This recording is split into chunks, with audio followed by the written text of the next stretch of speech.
ఒకప్పుడు 60 ఏళ్ళు దాటితే నేను ముసలితనం వచ్చేసింది, ముసలి వాళ్ళని అయిపోయాం అని భౌతికంగానే కాదు మానసికంగా కూడా ఫీల్ అయ్యేవారు. కానీ ఇప్పుడు చాలామంది అలా ఫీల్ కావడం లేదు. ఎందుకంటే 60 ఏళ్ళ తర్వాత కూడా చాలా యాక్టివ్గా ఉంటున్నారు. లైఫ్ ఎక్స్పెక్టెన్సీ సగటు జీవితకాలం బాగా పెరుగుతోంది. అందువల్ల డెమోగ్రఫీ అంటే సైన్స్ ఆఫ్ పాపులేషన్ జనాభా శాస్త్రము ఇప్పుడు ముసలి వాళ్ళను రెండుగా వర్గీకరించింది. యంగ్ ఓల్డ్, ఓల్డ్ ఓల్డ్ అని. అంటే ముసలి వాళ్ళలో కూడా యువ ముసలితనం, అలాగే ముసలి వాళ్ళలో ముసలి వాళ్ళు అని గతంలో వర్గీకరించింది. Young old and old old అని. 60 to 80 యంగ్ ఓల్డ్ అని, 80 అండ్ అబోవ్ ఓల్డ్ ఓల్డ్ అని వర్గీకరించింది. ఓల్డ్ ఏజ్ ఎప్పుడు వస్తుంది, వృద్ధాప్యం ఎప్పుడు వస్తుంది, ముసలితనం ఎప్పుడు వస్తుంది, వృద్ధులంటే ఏ వయసులో వాళ్ళని వృద్ధులు అనాలి. డబ్లిన్కి చెందినటువంటి Trinity college institute of neuro సైన్సెస్కు చెందిన శాస్త్రవేత్త ఇయాన్ రాబర్ట్సన్.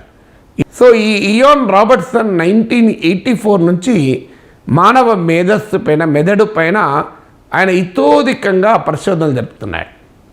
ఆయన చెప్పింది ఏంటంటే 1984లో తాను ఫస్ట్ టైం పరిశోధనలు మొదలుపెట్టినప్పుడు ఈ బ్రెయిన్ స్ట్రోక్ అంటారు. ఇప్పుడు హార్ట్ అటాక్ లాగా బ్రెయిన్ స్ట్రోక్ కూడా వస్తుంది.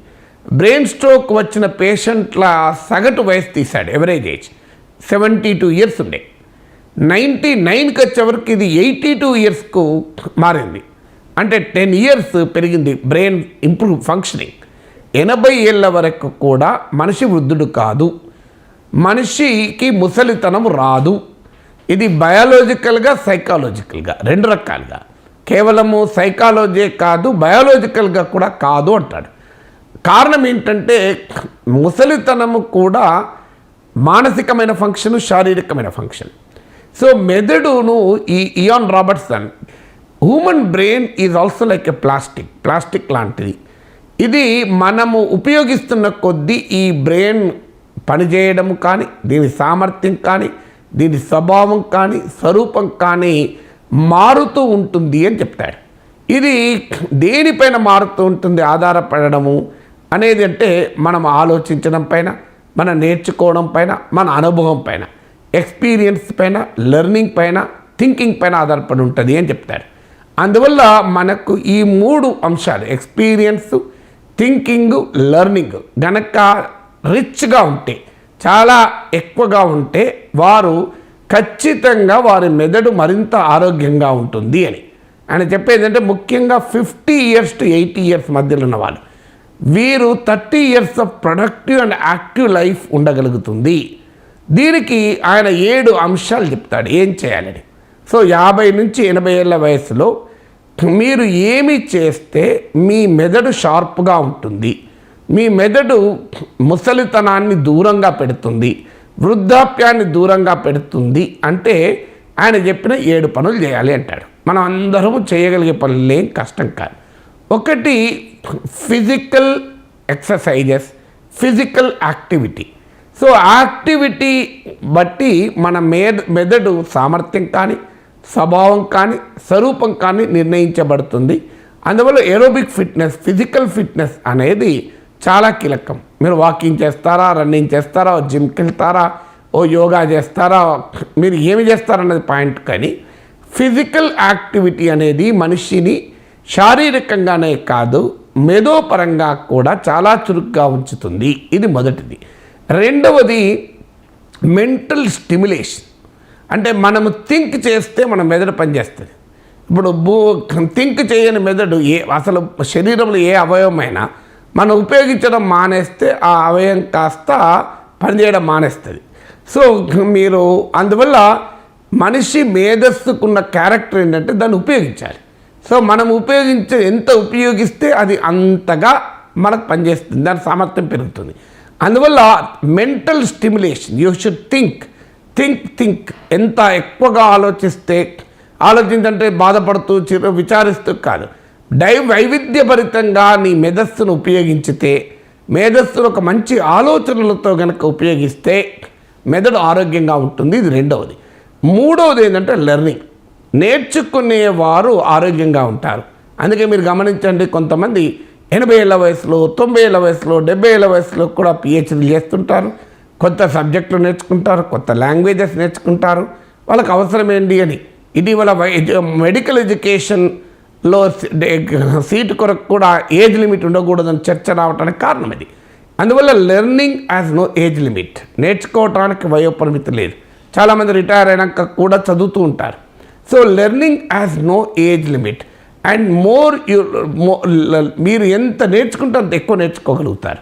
నేర్చుకోవడం పెరుగుతున్న కొద్దీ నేర్చుకునే సామర్థ్యం కూడా పెరుగుతుంది. నేర్చుకుంటున్న కొద్ది కొత్త విషయాల్ని అది మన మీద ఒక సైకలాజికల్ ప్రభావం కూడా చాలా ఎక్కువగా పడుతుంది. ఒక పాజిటివ్ సైకలాజికల్ ఇంపాక్ట్ పెడుతుంది. ఇది మూడోది. అందువల్ల ఆలోచించండి, నేర్చుకోండి, ఫిజికల్ ఎక్సర్సైజ్ చేయండి. ఇక నాలుగవది ఏంటంటే స్ట్రెస్ తగ్గించుకోండి. స్ట్రెస్ అనేది హ్యూమన్ మెమరీకి పెద్ద శత్రువు. మీ జ్ఞాపక శక్తి తగ్గటానికి ఒక ముఖ్యమైన కారణాలు స్ట్రెస్. అది ఎక్కువ స్ట్రెస్ పడినా, ఎక్కువ కాలం స్ట్రెస్ పడినా కూడా మన మేధస్సు ఆరోగ్యం పైన అది చెడు ప్రభావాన్ని చూపుతుంది. స్ట్రెస్ అంటే చాలామంది అనుకుంటారు నేను 10 గంటలు పనిచేస్తే స్ట్రెస్, 2 గంటలు పనిచేస్తే స్ట్రెస్ కాదు అని. అది కూడా తప్పు. స్ట్రెస్ అనేది ఒక సైకలాజికల్ ఫంక్షన్. ఇప్పుడు ఉదాహరణకు మనకు నచ్చని పని చేస్తే తొందరగా ఒత్తిడి ఫీల్ అవుతాం. మనకు నచ్చిన పని చేసామనుకోండి అసలు ఒత్తిడే ఉండదు. ఇప్పుడు నాలాంటి వాడికి చదువుకోవడము, రాసుకోవడము, మాట్లాడుకోవడము ఎన్ని గంటలు చేసినా ఒత్తిడి ఉండదు. కానీ నాకు నచ్చని పని చేశారనుకోండి ఒత్తిడి ఉంటుంది. మీకు ఇంటికి ఎవరైనా బాగా నచ్చిన వాళ్ళు వచ్చారనుకోండి, మీరు ఎన్ని గంటలు వాళ్ళతో గడిపినా మీకు ఒత్తిడి ఉండదు. కానీ మీకు నచ్చని వ్యక్తులు వచ్చారనుకోండి, మీ మానసికంగా చిరాకు పడుతుంటాడు, వాడు ఎప్పుడు పోతాడా అని చూస్తారు. అందువల్ల హై స్ట్రెస్ తగ్గించుకోండి. లాంగ్ స్ట్రెస్, దీర్ఘకాల స్ట్రెస్ తగ్గించుకోండి. చాలా ఆనందంగా తేలికమైన మనస్సుతో గడపడం నేర్చుకోండి. ఒత్తిడి మానవ జ్ఞాపక శక్తిని దెబ్బతీస్తుంది. ఇక ఐదవది ఏంటంటే ఫుడ్. మన ఆహార అలవాట్లు కూడా మన మెదడు పైన ప్రభావాన్ని చూపుతూ ఉంటుంది. ముఖ్యంగా మీరు కూరగాయలు, పళ్ళు, చేపలు, ఫ్రూట్స్, వెజిటబుల్స్ అండ్ ఫిష్ ఇవి తిన్నవారికి మైండ్ చాలా షార్ప్గా ఉంటుంది అని కూడా ఈ శాస్త్రవేత్త చెప్తున్నారు. అందువల్ల కనీసం వెజిటేరియన్స్కి 2 ఉన్నాయి, నాన్ వెజిటేరియన్ కూడా 1 ఉంది, ఇబ్బంది ఏం లేదు. సో అందువల్ల నాన్ వెజిటేరియన్స్ అయితే కూడా మీరు ఫ్రూట్స్ తినండి, వెజిటబుల్ తినండి. మీ డయట్లో ఖచ్చితంగా ఆకుకూరలు, మంచి కూరగాయలు, అలాగే పండ్లు, సీజనల్ ఫ్రూట్స్ అంటే కాస్ట్లీ అనుకుంటారు, నాట్ నెసెసరీ. మీరు సీజన్లో వచ్చే ఫ్రూట్స్ తింటే కాస్ట్లీ ఏముండదు. అన్సీజన్ ఫ్రూట్స్ తింటేనే కాస్ట్లీ ఉంటుంది. సో అందువల్ల సీజన్లో వచ్చే ఫ్రూట్స్ తినండి, సీజన్లో వచ్చే కూరగాయలు తినండి, దాంతో ఆరోగ్యంగా ఉంటుంది. ఆరవది సోషల్ లైఫ్. సోషల్ లైఫ్ ఎక్కువ ఉంటే వారి మైండ్ చాలా షార్ప్గా ఉంటుంది. చాలామంది అరే ఎవరితో తిరగద్దురా, నీ టైం అంతా వేస్ట్ అవుతుంది మన పిల్లలు చెప్తుంటాం.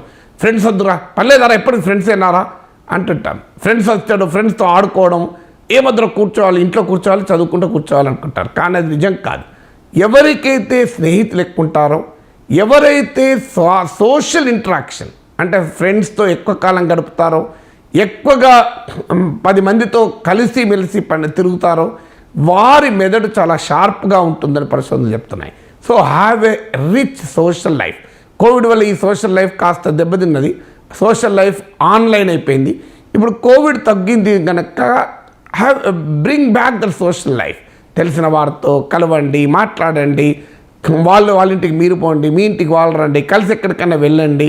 సో ఇలా ఎవరన్నా ఫ్యామిలీ ఈవెంట్స్ ఉంటే మిస్ కాకండి. So have a social life. అది ఆరవది. ఏడవది ఏంటంటే థింక్ యంగ్. నేను ముసలివాణ్ణి అయిపోయాను, నేను వృద్ధుడైపోయాను, నా కాళ్ళు లేవా, ఆరోగ్యంగా ఉంటుందా, ఏమవుతుందో, ఎప్పుడు ఆరోగ్యం చెడిపోతుందో, అయ్యో 60 ఏళ్ళు దాటింది, 50 ఏళ్ళు దాటింది, ఈ సైకాలజికల్గా ఉండకండి. మనిషి వయసుతో సంబంధం లేదు, మన నేచర్తో సంబంధం. సో ఐఎమ్ యంగ్ అనుకున్నప్పుడు మనిషి యంగ్ ఉంటాడు, ఐఎమ్ ఓల్డ్ అనుకునే భావన వస్తాయి. అందుకే కొంతమంది కుర్రవాళ్ళు పుట్టుకతో వృద్ధుడు అంటాడు శ్రీశ్రీ. సో వాళ్ళు కొంతమంది పుట్టుకతోనే వృద్ధులు ఉంటారు, దానికి ఎవరేం చేయలేం. సో అలా కాకుండా ఒక వయసు పెరుగుతున్న కొద్ది కూడా బీ యంగిష్. నేను ఐఎమ్ స్టిల్ యంగ్. అందుకే ఈ వీడియో చేయడం ఉద్దేశం ఏంటంటే 80 ఏళ్ళ వరకు కూడా మీరు you are not old, you may not be young. మీరు యవ్వనంలో ఉన్నారని నేనేమంటలేను, కనీసం ముసలి వాళ్ళైతే కాదు. మీకు యవ్వనము 20 ఏళ్ళు ఉంటుంది అనుకుందాం, 25 to 50 అనుకుంటే, అది 25 ఏళ్ళు ఉంటే, యవ్వనం ఒక 10 years, మిడిల్ ఏజ్ ఒక 10-15 years అనుకుంటే, ఈ age 50 to 80 is a very very useful age. ఇది అయిపోయిన ఏజ్ కాదు, ఇది కరిగిపోయిన ఏజ్ కాదు, ఇది స్పెంట్ ఏజ్ కాదు. It's a very productive age in life. So enjoy this productive age in life.